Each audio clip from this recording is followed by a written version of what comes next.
Колкото и да ми се молиш, ти няма да получиш от материала. Ако не ми дадеш, ще те издам на полицията.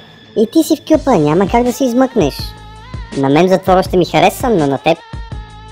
Добре, но само една. Благодаря. Готова съм да почеша това, дето го имаш там, само и само да получа малко.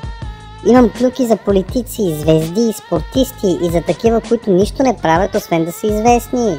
Последните сигурно са най-тежки, все пак на ти им трябва по някакъв начин да привличат вниманието. Ето, имай предвид, че е много тежка. Май е загръмнал силикон в лицето на футболист по време на тренировка в кръчмата.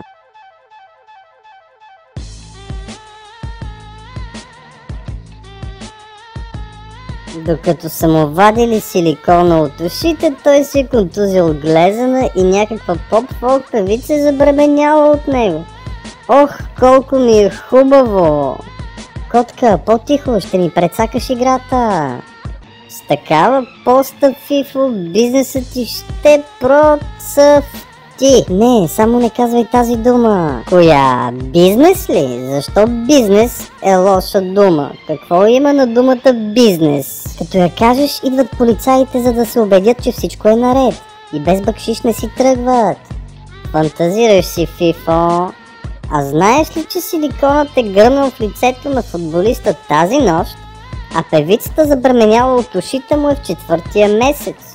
Какви неща стават по този свят, Фифо?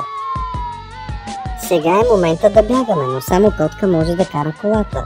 А тя, както виждате, а пък силиконът е избухнал в знак на протест, че е бил мачкан. Се е направила на Мики Маус и общо взето сега ще ни арестуват.